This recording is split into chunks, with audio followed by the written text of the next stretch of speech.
first of all, what do you mean by national identity? Well, because I met, well, I don't think of racism anymore after this, because I met a woman from Africa, Yeah. but she was from South Africa when she was a white woman. Yeah. You know what I'm saying? She's real African American. Because This is a part of, see, this is interesting. Very interesting. That's a part of what he's talking about. No, it's not. Hold on now. That's a part of what he's talking about. These are the dialogues, because like one of the things that I thought, Menin over here was saying that he thought it would be healing for just this country. I think it would be healing on a global level, okay? Because what has to happen is a real dialogue about what happened. Now, the reason why, now they call themselves Africans, by the way, whites from all parts of the continent. The reason why they didn't used to, as little as 20 years ago, they didn't used to call themselves is because Africans, is because they were never considered Africans. They were colonial people. They were the people who came from the motherland, the metropole, whatever country it was, Britain, England, Holland, whatever. And they lived on top of the Africans, right? And just as we were colonized in this country, we were brought here as African people, and we were placed, and our culture was, another culture was placed down on top of our culture. And it was placed there to eradicate our culture. And instead of eradicating our culture, we, as a resourceful people, created a new culture. Well, and that's not just hyperbole. That's a fact, okay? We created a completely unique cultural phenomenon called African American, okay? And so when you're talking about who would qualify, what feeds into it, see, that's the wrong discussion. That's where, as Dr. Menin said, we get pulled off into these side arguments that don't mean anything. I mean, but I'm talking about how you gonna identify a person if you're going on race. Like, a white person can feel they're African American. Oh, I'm sorry. If you learn about Moorish Spain, then you know in 711 AD we were in Spain. Yes. And we were in Europe. And that's why you don't argue that, okay? Because if you try to argue that, again, then you get caught into biology, not color. But I'm not saying. I feel I want to be identified under a nationality, not under a race. You know. Yeah, except what would you be identified as? As Moorish. Yeah, I'm gonna argue. Yes, I am Moorish. You're from Spain? No, I'm Moorish from Al Morocco. Oh, you're from Morocco? No, Al Morocco. Al Morocco. Yeah, I heard that part. Where is that at? Here, right here. Well, now I'm confused. Basically, we're indigenous. We came over here in pirate-free boats. Excuse me. Way before. Oh, okay, you're talking about the right. I got okay. a book, basically, I before read. Columbus, Ivan Van Sertima, Right. indigenous pirate-free boats. Right. And Moorish, why I say Moorish, is because the Moorish Sultan had jurisdiction in America with the Morocco Treaty of 1787. That's the first treaty. And they were paying taxes to Morocco. Ships were being pirated. The Al Moroccans, originally indigenous people, fought for their rights under the Articles of Confederation. This was when George Washington was a general Right. in So the Revolutionary War. So we are indigenous, you know, basically. So then Our how would you indigenous address the capitalism. people then who came in chains? How would you address the people who came in chains? They were, Your argument addresses those who came before. The Moors had spread already throughout Africa thousands of years before Columbus even set us up. All of the coast. So you would tie it all back to that experience. That's what he does right here. And our own indigenous is a threat to capitalism. So basically, That's my point. That was the point that I make, and that's why the reparations discussion can never really succeed. Yeah. Because it's about whose ox gets gored, okay? In other words, who's going to pay if there's any payment? What are they going to pay? And how much is owed? Okay, if we talk about, let's say we take it away from money, and we talk about the opportunity, which has been the basis that we've worked with since 1964, with the Civil Rights Act of '64 and the creation of Equal Opportunity Commission. Okay, so we've tried to address this issue on the basis of opportunity, and why has it failed? Well, it's failed because for the first for the first 64, for the first 8 years, people denied access by saying that they were providing opportunity, but there were no black people that could take advantage of the opportunity. Okay, so you had that all the way up to when Richard Nixon finally established this principle of affirmative action, where you had to be able to show, you had to document that your country, your company, your business, your school, your whatever, was taking an affirmative action. You were doing something to bring, to create open opportunity, to bring those of blacks and others of color, women, whatever, into your workplace, your college, and everything. And they gave it a sanction, and the sanction was government funding. That you could not do business with the government, you could not get money from the government. Okay, now as I often like to say to my students, because this is a non-critical way of exposing something, how's that working for y'all? Okay, how has it been? Has it worked out?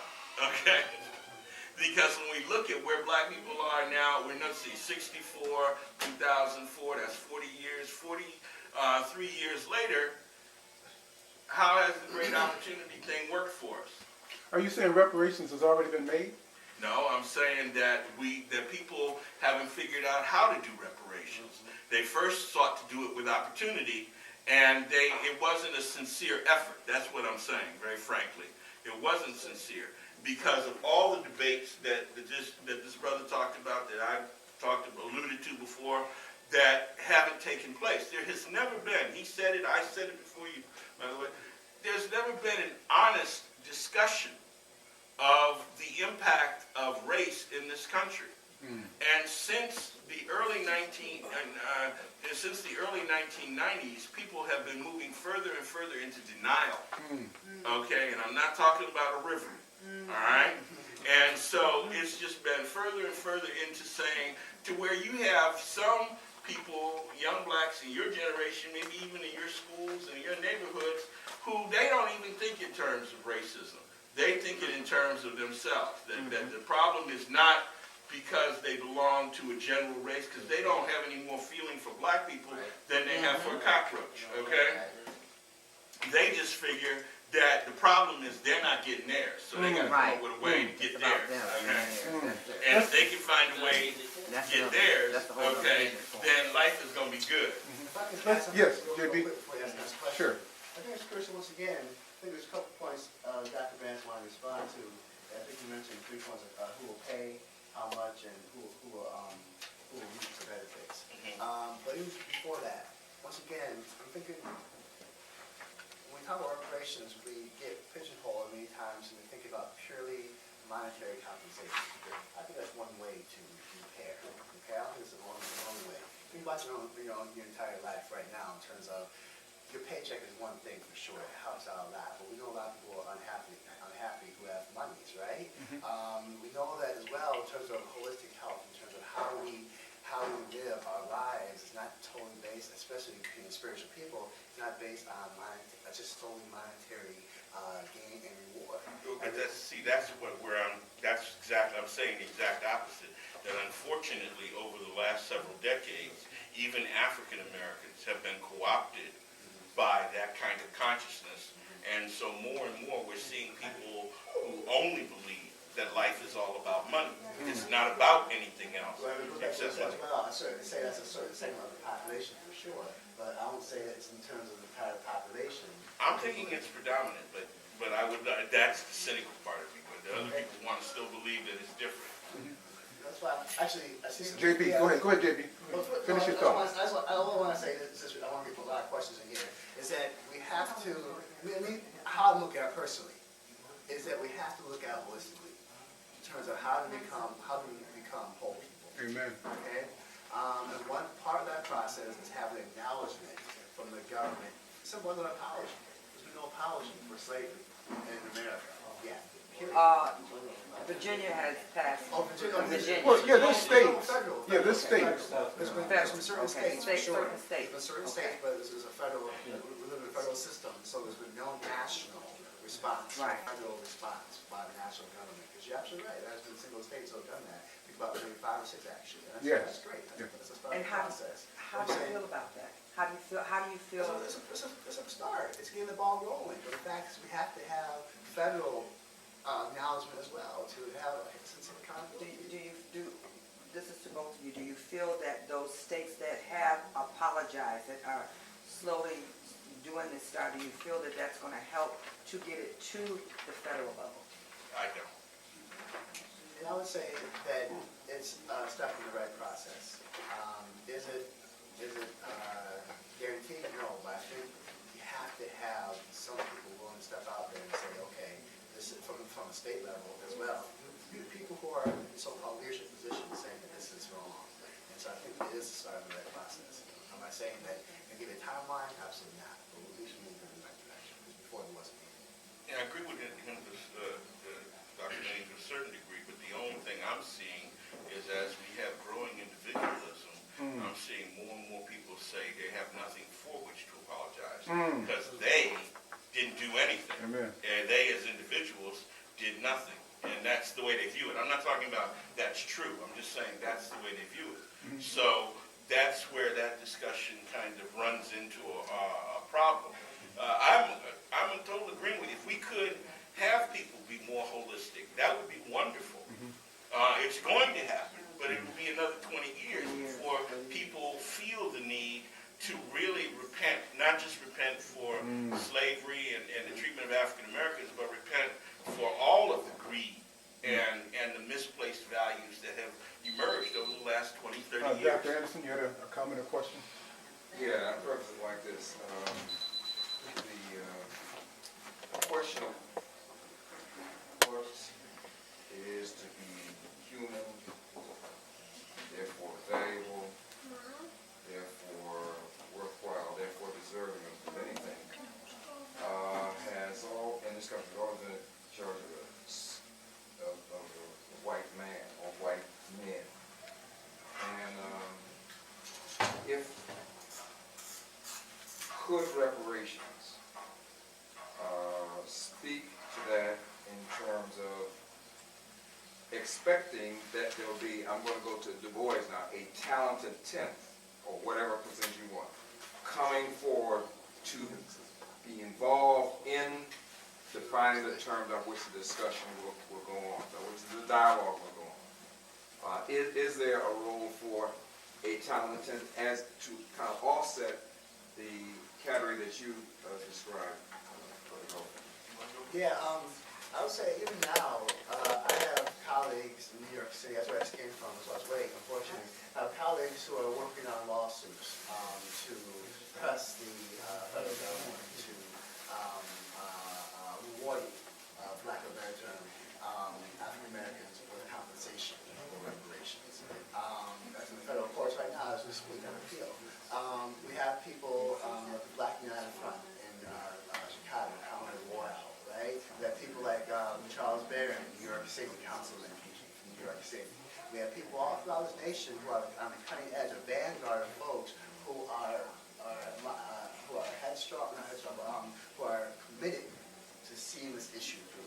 Are they equally concerned about telling our own story, or about empowering, Absolutely. grabbing the power that is See, there to tell our own story? Absolutely. Yes. I think I would see an opposite view on that, because my thing is, the problem is, right now, we do have talented 10th running things, and they're running us into the ground, because the masses of black people don't care. Okay, the youth have repudiated Jesse, they've repudiated Reverend Al, they've repudiated the civil rights movement because they don't even know about it, they haven't understood it. I'm talking about you two multiplied by some. Yeah, Right, but what I'm saying is it doesn't need to, the discussion doesn't need to happen with us. The discussion needs to happen on a broader level. Because my concept of the world, my worldview, my experiences, my life is not to say, I don't even know you, but not the same as this young man's right here. Right. Okay? So if we have a bunch of me sitting in a room, that's not going to be a complete discussion. What is the room you define? Where is the room? This whole country is the room. Where are the Okay, where are What I'm saying is there's a dialogue that has to take off, in every hamlet throughout the country, okay? And that dialogue is what you've also talked about.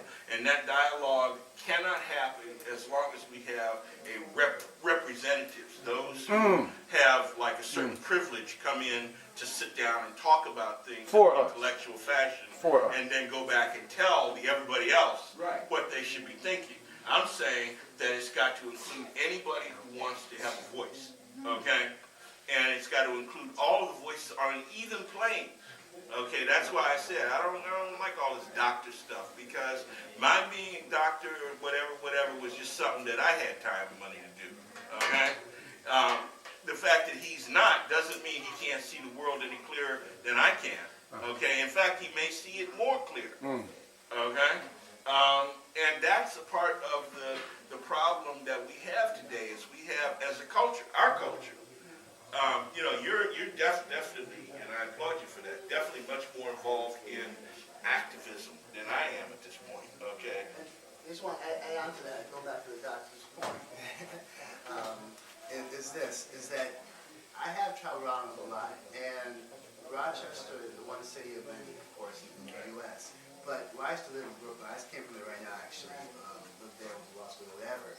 Spent a lot of time in the area, and there is a strong contingent of folks, not just in leadership, like you mentioned, but also on a grassroots level, who are truly concerned and committed and active around these issues. I've been to reparations rallies in D.C. We had thousands of folks there on the front line. The rallies in Brooklyn. I've been to Chicago, what have you. So just because we live in Rochester, it's not a representation of a movement. But the problem is those are all major metropolitan centers, and I agree. If I was sitting in D.C., I might give a different answer to this. However, now I am in the gulag, okay? I am so far in the backwaters of America that, actually, no, not that far. It would be nice, okay? Okay, I've been further in the backwaters of America. And I want that voice included in it, because once you get out beyond the big cities, LA, Detroit, Chicago, Minneapolis, you know them all, Philly, all the way down to New Orleans and going the other way. Yes, you're going to get a completely different consciousness of African American, a completely different answer. And what's happening is most of the people in the smaller places in between, and Rochester's not necessarily the smallest of the small, are just seeing these folks as totally non-representative. So what's happening is, yes, a person like yourself is engaged with the current thinking, if you want to say, in the urban centers because you go to those places. But also to separate, though, you mentioned the leadership issues, challenges of Sharpton or Jackson. I would completely contest that that the leadership of Jackson and a Sharpton are similar to that of a Barron or a Worrell. Very different representation of folks who are, Not only- I would say, considered grassroots activists. Yeah, not only the pulse on the pulse of the community. Not only Very different representations, but different agendai. And I think as you go to like something like the Million Man March and all these different marches, I've been at those places where all these groups have been represented, and it's wow. You hear so many different views, not only on the world, but on blackness and on the future of African Americans. But that dialogue has never taken place in a concerted way in communities so that people can move towards one vision. And that's the problem, is there is no vision. There's no vision of America anymore, okay? It's just become an individualized pursuit. So whatever your vision is for you, then that's now okay. And 50 years ago, we would have said that's bogus. That you can't have a vision only for yourself. Dr. Lerone Bennett Jr. said that he who controls images controls minds and has little, if anything, to fear from bodies. So I bring that up because maybe with JB having been exposed experientially to that kind of mindset and to those kind of gatherings and stuff, you're more in touch with what the media is sharing with us. You don't hear about, I mean, there was millions for reparations, but you hear about it at hindsight. And they say only a handful of people showed up. The media has such a big role to play, I think, in our perception of what's going on, as well as in our conclusions. But let's do this, let's Right, do this. well, hold on, Okay. and that's just to, not go Yes, sir. far with that, but just to continue, and even the difference. Okay, as you drive to New York, the minute you get within hailing distance where you can begin to hear New York radio stations, it's a completely different Amen, world. amen. Okay, New York TV, a completely different world. Amen. Okay, it's nothing like it is up here.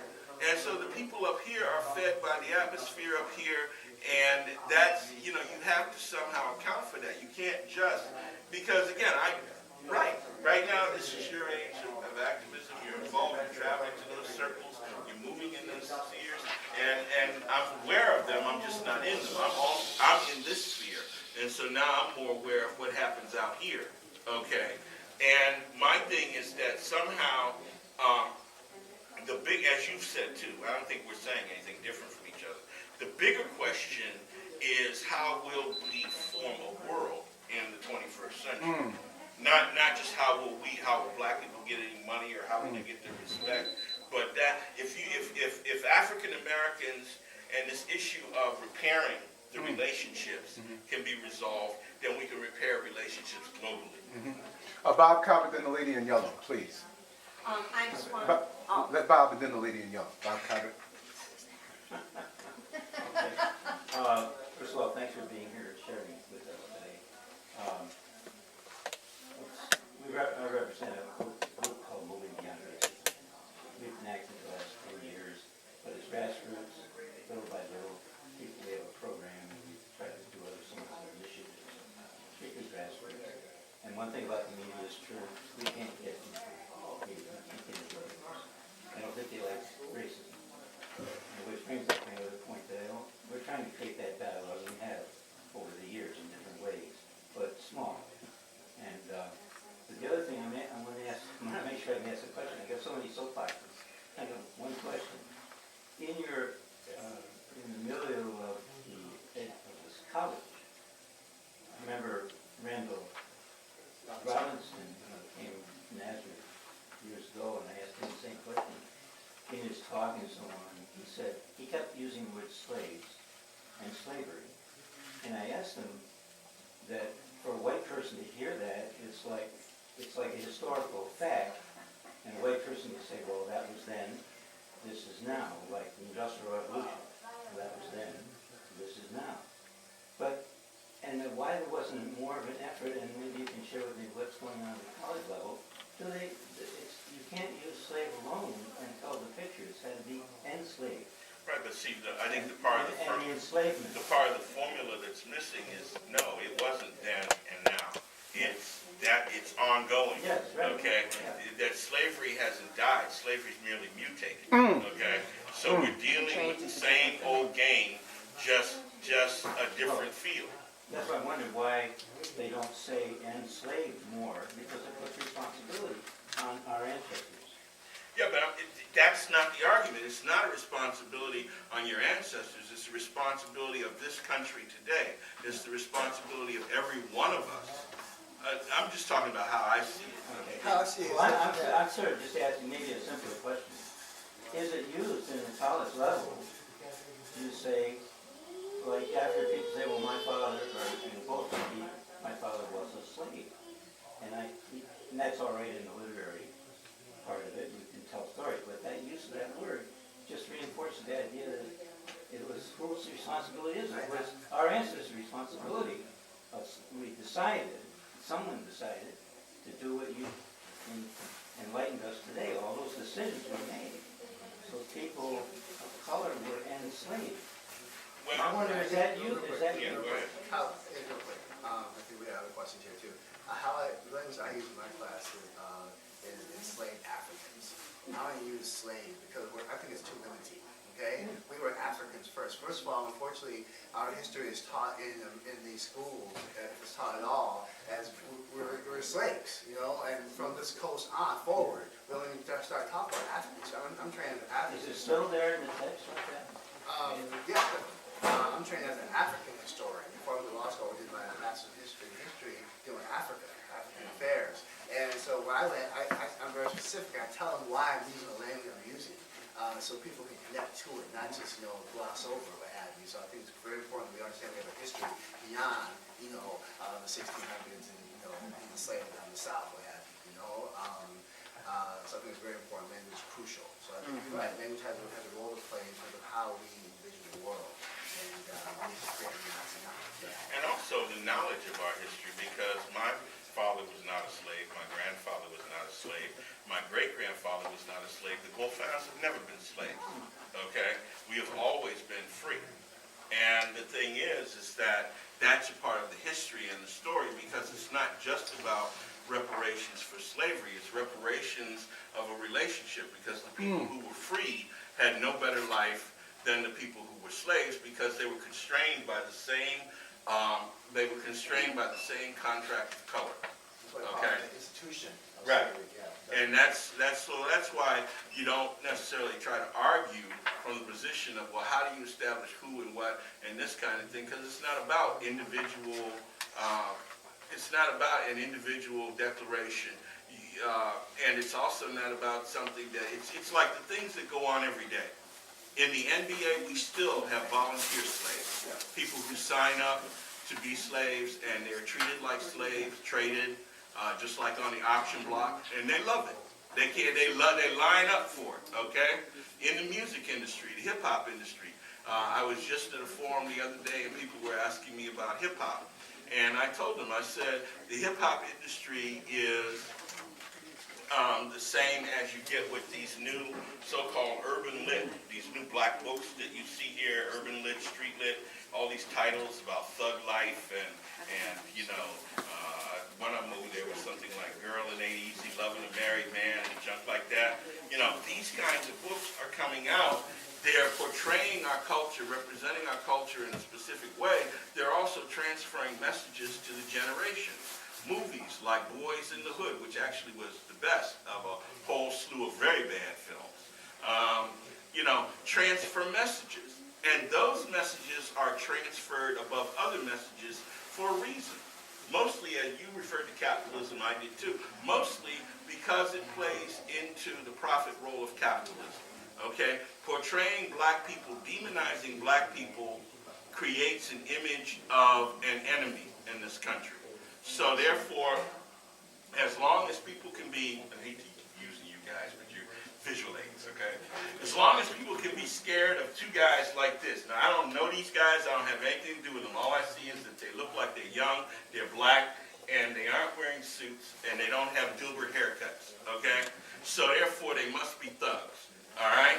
And as long as America can make you, all of us, afraid of them, then they don't have to account for the fact of what has been done to shape these kind of people, okay? The fashion trends that are being put out there by whites, blacks, and everybody. I don't absolve anyone. See, we all play a role. Gandhi, I know Dijed has been quoting people. I want to quote Gandhi. And Gandhi basically said that no one can make you a slave. You make yourself a slave. If you don't want to be a slave, no one can make you into a slave.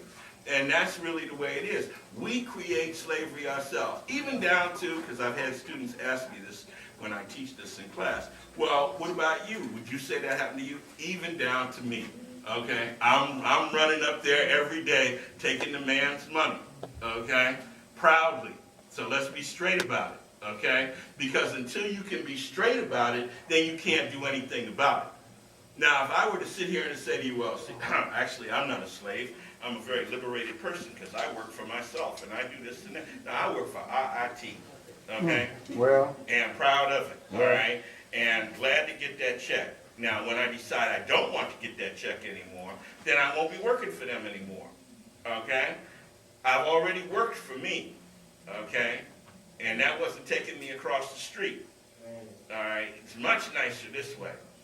And so, again, we don't often have people who are that honest with the discussions and what working for a certain system does to you, and to assess your role within that system. If you're a prosecutor, for example, and you're a black prosecutor, what is your role within the system, okay? And most people don't want to stop to think about that. Because if you're a black prosecutor, part of your job is putting black folks in jail. And so ultimately, in order to psychologically sustain yourself, you have to adapt many of the same attitudes about African Americans as your white colleagues, or else you would go insane, okay? So you become a part of the system, a tool, an agent, okay? And it's a little bit more, you have a little more wiggle room in academia because you can teach, you know, many different thoughts from different perspectives. But ultimately, you know, if you watch where academics are going today, you will see that even amongst black academics, you have more and more people alibying capitalism, denying you referred to it as the Ma'afa, denying that, okay, and saying, well, it really wasn't that bad, and we really don't have all these ties to Africa. We're just sort of like, you know, we did some of this to ourselves, and that's the new line. That's the new thing you will hear black academics talk about, those who are more conservative particularly, that African Americans have done this to themselves. So it's no longer whites' fault. And as I said, when I say white, I'm talking about power structure, the establishment, because it's about the power. Yeah, lady in yellow, please. Yes, actually, this young man was before me, but I have a very short question. It's a yes or no question.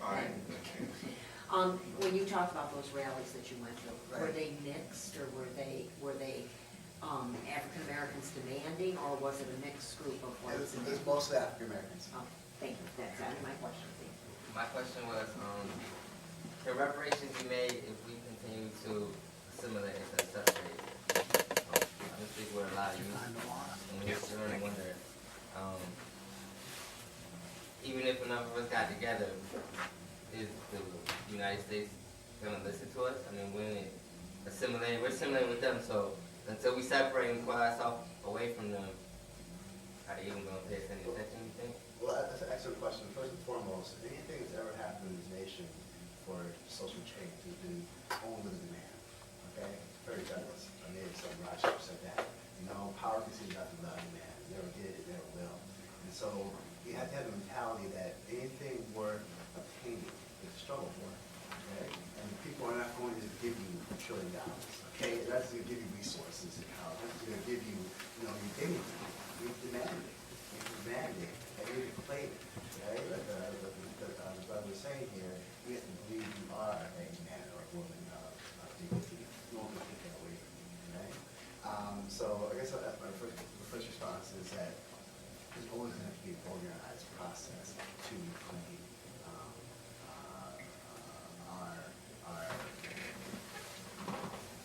our goods, lack of a better term, under the name of reparations. Second of all, I guess going to your question of assimilation, that's an excellent question, because I've worked with organizations who feel that we shouldn't, you know, be part and parcel to the American system. It's not a mindset, right? Like Michael Mann said, it's because you're born up and making a business, right? The fact is, you have to be able to claim your own space in this country. Right. Just because you born here, grew up here, to mean to fall in line, you know? Whether you're an academic, whether you're whoever, whether you're a garbage person on the street, you come with a certain level of consciousness behind that, you know? A certain way of believing, a certain worldview that creates a different reality for you. And that can help spread to others around you as well. So my thing is, even if you are benefiting from the system, you can also be able to take those resources and apply them in whatever direction you want to. Okay, so my thing is utilize whatever skill or resource and opportunity you have here being raised in this nation, be able to apply it and use it to a Pan-African investment. Okay, I think that's crucial. So you can help create a reality for yourself based on the struggle, based on your education, based on your commitment to your cause. We have time for one more question or comment. Oh, Can I say one thing? sure. And I'll try to make it very, very tight. What he said, yes, I agree with. However, I go a little bit further against the grain, because my thing is this, and I've said this often. Have you ever heard a discussion of something called the Negro problem? You know what the Negro problem is? What do we do with all the Negroes? Okay? Black people were brought here for only one reason, to work for free. Not to work, but to work for free. All right, now that they don't work for free, what you gonna do with them? Okay? because it has never been about integrating them into a larger society. Black people are not assimilated into society. People don't refer to me as a professor at RIT. I'm the black professor at RIT. And as long as we move throughout our society and there is always that adjective, and the adjective exists. Oprah is the black lady on television. She's not a television celebrity, okay? And so as long as you have those kinds of tags, there can never be assimilation. And part of it is because of the mindset of the nation. Point of fact, I go as far to say, and unfortunately I don't have enough time to explain all this, but they just don't want us here. They have never wanted us here. And the reason we are here, even I'll talk about myself, the reason a person like me succeeds in the system is for what I can do. If I did not have a capability that fed into furthering this system, which is what a profit-based society is all about. And it's not just for black people, it's for everybody. But the only difference is that black people are hindered in that you're only allowed to give so much. You know, if it were an even run for who gets to sit in the chair at the White House, do you think George Bush would be president? Come on now. Come on. Okay. Do you think we would have a succession of old white males as presidents? Okay. For the same reason that Obama will never be president. Okay. Or nor Hillary.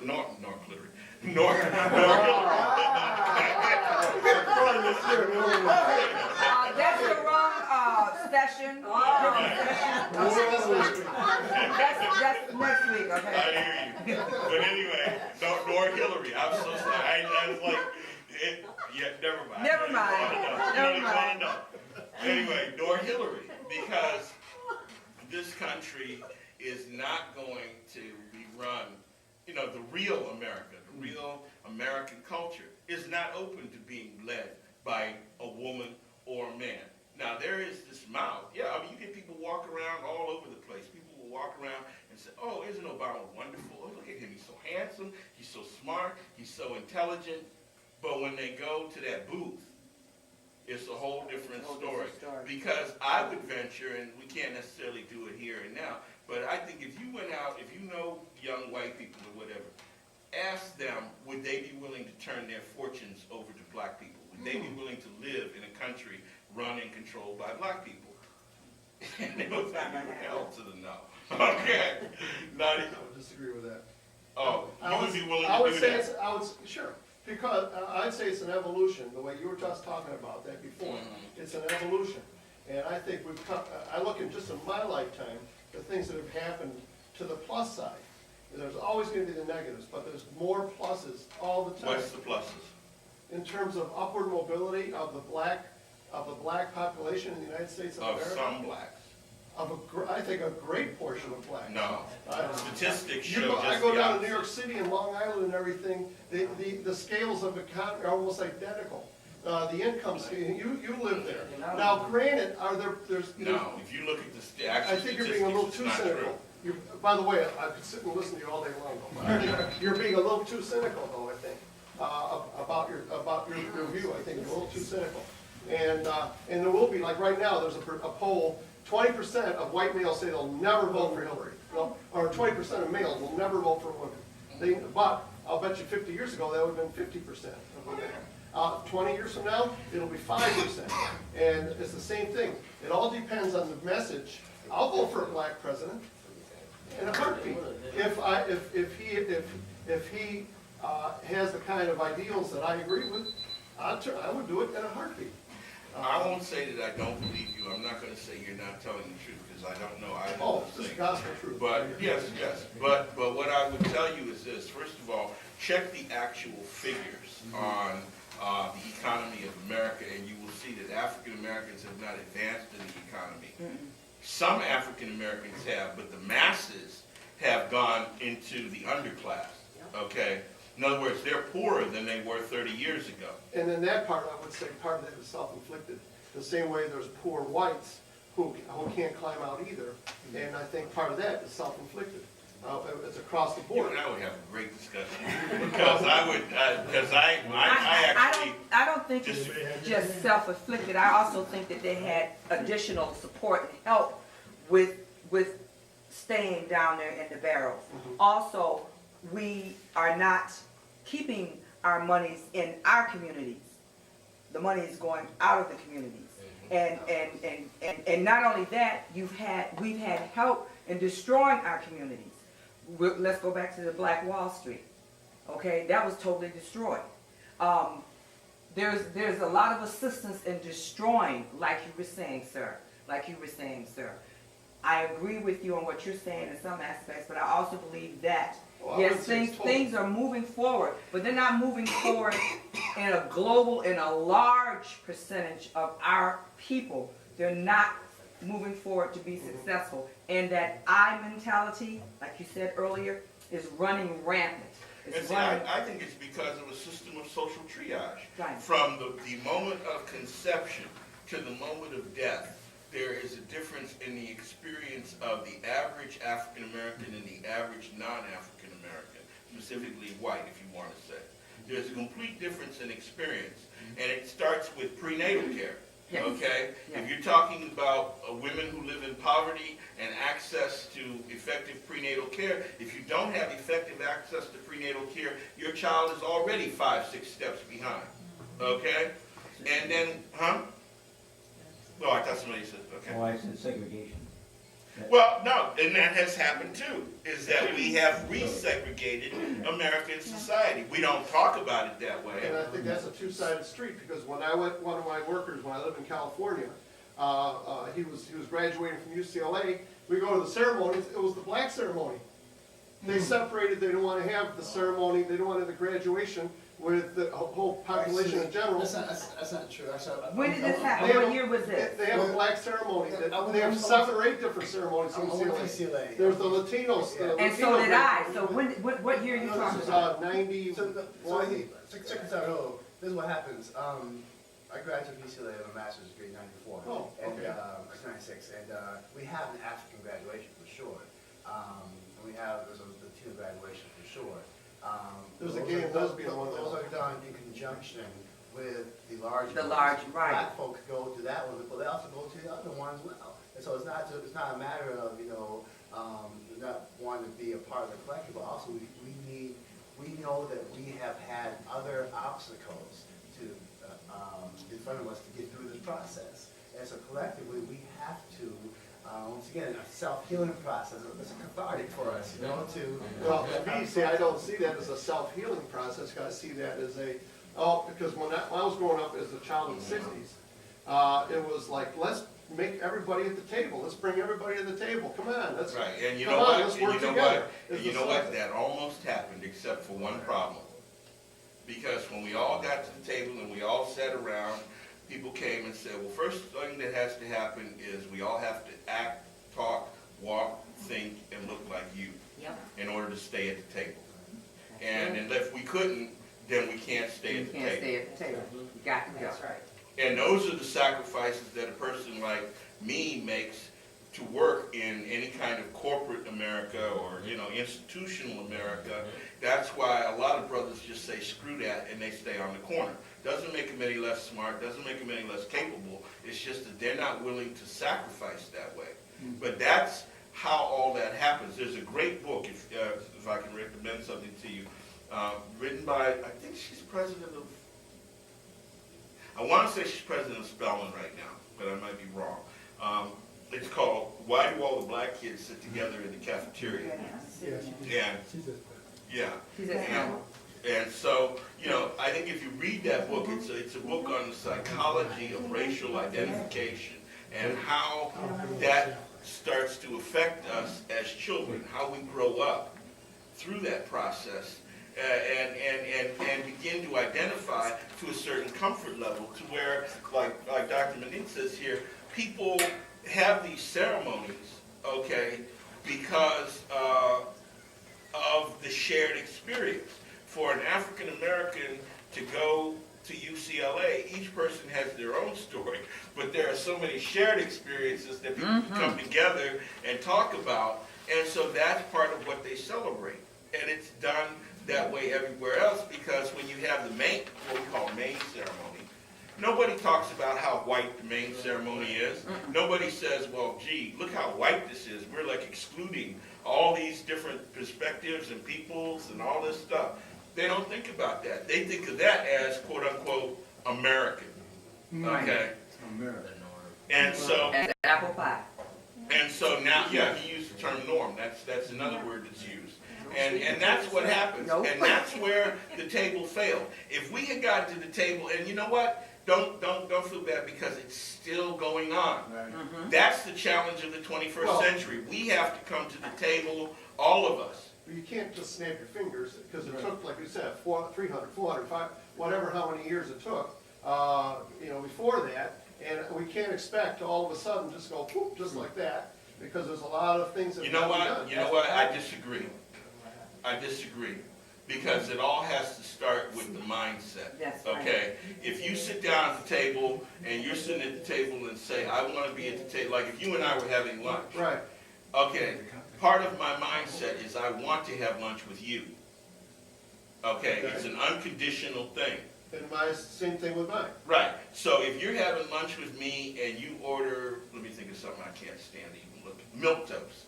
Okay, something I can't even stand to look at. I couldn't All right. Well, you know what I'm saying, but if you ordered Put in that, onions.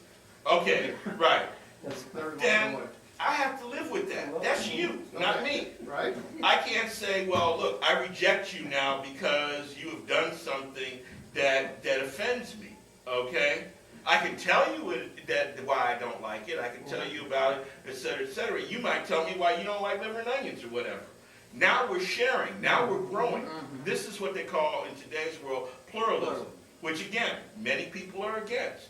You know, not only multiculturalism, in other words, having more than one culture represented, but pluralism, having more than one philosophy or idea represented as legitimate.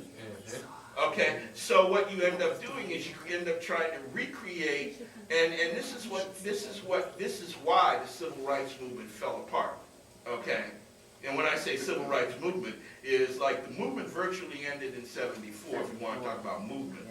But the goal, the march towards civil rights, is dying every day because you can't have a country that's only made up of one kind of people. Okay? And that's the dodge that came out of 9/11. People tried to say, well, now we are all Americans. There's no distinction. There's always distinction. We're all different. And that's the thing that makes this country great. I'm sorry. Let me do this. I know, I got I know we got to. off the reparations, but it was part of it, I guess. Well, no, because it's that same mentality that prevents the discussion from reparations ever happening. Because you see, the other part of it is like when the food grows short around that table that we sit at, I might come to you and say, look, you ate yesterday, so you don't get to eat. The Somalis get to eat today. You ain't gonna like that. You're gonna be like, whoa. Now I was willing to allow Somalis to sit at the table, but I gotta have mine, okay? And not just enough to share with everybody else, but I want what I had because it belongs to me. I have a right to mine. Now, what happens when everybody around the table starts saying that and doing that? Okay? Suddenly you have what we're coming into as we enter the 21st century, a fractured society, where everybody is concerned about mine and nobody is concerned about ours.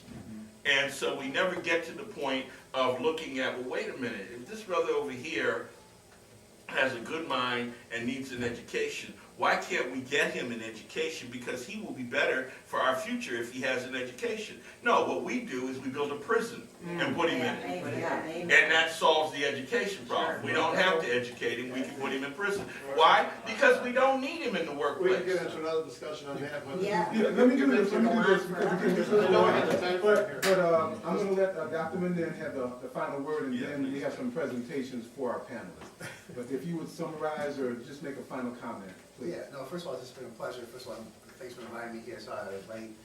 Thank you for the doctor. Actually, I'm not a doctor, I did have a master's, I did have my law degree, but goes back to, I think what the doctor said earlier, is that I've been blessed with opportunities with education, and we all can become experts in our own areas.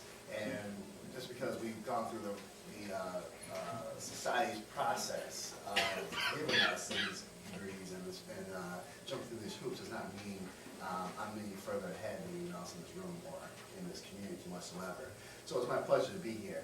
I just believe that this concept of reparations is a concept that can help to unify us if we truly understand and break down what we are asking for. What do black folks really want when they say reparations? Do we don't want to take, do we want to have a pure monetary gain? Do you want to have college scholarships? Do you want to have loan forgiveness? Do you want to have property? All these things, have to be meshed out within the African American community as well. But before we can collectively move forward and say, demand something from the greater federal government, like, let's argue this, that we as a nation owe it to ourselves to hold the federal government accountable for its actions. And we cannot move blindly into the future and say that we all come to the table without us realizing that some of us are coming to the table severely crippled, right? And both psychologically and also mentally and emotionally as well. And for us to truly move forward as equals into the future, we have to be able to talk openly, honestly, about how some folks have been wrong, and not just be able to say that we all are starting anew, starting fresh, without any type of revisiting of the past. We cannot live in an age-dark society. Amen. We have gifts. We have gifts for our panelists. Yes, we do gifts. We have a mug that says the 4th Saturday Vision Forum, Mood Makers Books. So we do have one of those to remember us. And the Cobbetts, Bob and Kathy, they gave me a gift for each of you. What it is sands from Sullivan's Island. And if you know your history, you do know that many of the African enslaved people came through Sullivan's Island. So this is sand that we shall share with you. This program has been in concert with a celebration that we'll be doing on July 3rd called the Ma'afa, the Day of Remembrance. We invite you all out. It'll be from 4 to 8 p.m. on July 3rd at the Shoreline at Durand Eastman. It is a celebration, a remembrance program in honor of those Africans that we've been talking about who died as a result of this very thing that we're talking about, in the sense of the process of moving and destroying so many people of color from the African continent to this new world. So that's what we'll be remembering on July 3rd from 4 to 8 p.m. And we also need to let you know that we want as many youth as possible there. We have a series of questions that we want the youth to respond to and to interact with. And so we need as many youth as possible. So if you're interneting, networking, communicating with young people, have them to contact either Jen. At 5 p.m., there will be a discussion for youth led by Diane, Philip Hounshell, and Shirley Thompson with the youth around the question, what is the Ma'afa, what does it mean to you, and what can we do today to move from the Ma'afa into healing? Okay. And there will be a visual display. There will be visual And there will be a visual, and we need to warn you, there's going to be some horrific visual displaying of different types of things that happened back in the enslavement of our ancestors. So that will be shown. Plus, there's going to be a contest for the young people to do. So again, we want to thank each and every one of you for coming out, and give our panelists a round of applause. And the 4th Saturday Vision Forum will continue, and there should be, in between now and September, when we have the National Underground Railroad Conference and Festival, we'll have other vision forums, so look for it in the paper. Amen. That's what I saw. Okay, thank you. It's really nice to meet you. Pretty confident. Robert, what's up, man? Oh, yeah. Oh, yeah. Yeah? And I was trying to get you for that, I got it.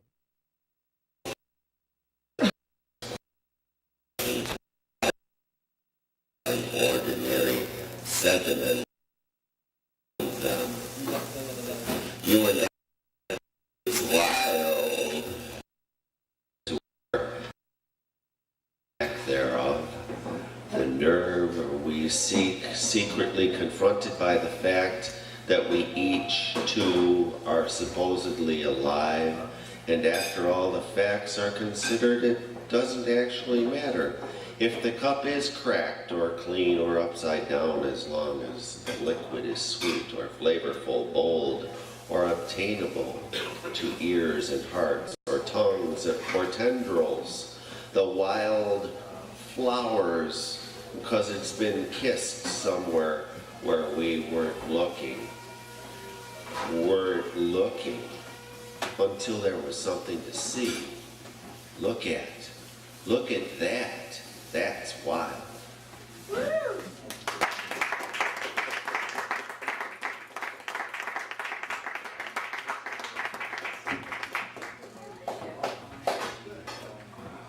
Gavin, the warrior poet from down south. Yes. Now, we have the Spacey warrior. Yes, the Spacey one.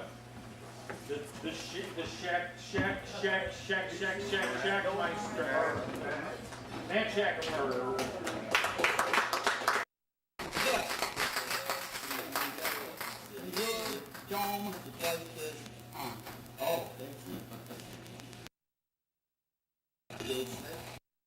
Space World. Attention, Bill Smith. Space announcement. Is in the building. Attention, Bill Smith.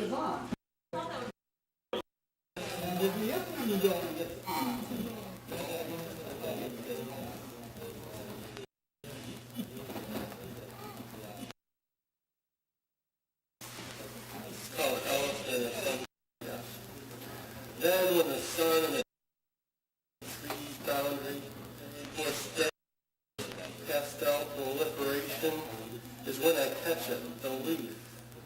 His eyes take it in, thinking strong, ignited by sun, soft sun, spearing it through with light. Piercing is thinking it through with its wormhole of entropy, just another portal through leaves dark green, branches now golden yellow, glowing with neon hearts of flame. And that is not born, it is just forgotten. As I stumble over here, Gasping as soil is now softened. Below this uphill climb, fallen trees share. And now I'm watching flowers in the garden, sun, mostly dawn. The street moth, the light, this light, and see all this life softly sway as we scatter around beside the shadows like ashes from such burning inward fires.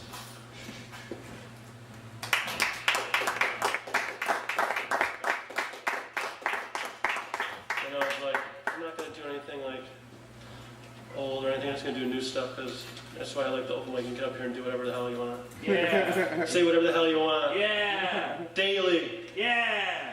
So I'm talking about the story that can't really be told with special effects, only words and the slow bricks of concretion, those subtle, normal actions that somehow confuse us even more, because that's what makes you work. Harder, circling, cycling, pushing the pedals past the road surface and up the hill to the slim slam slash of legs now alternating, tense, muscles aching, digging, silently screaming to the invisible battle cry.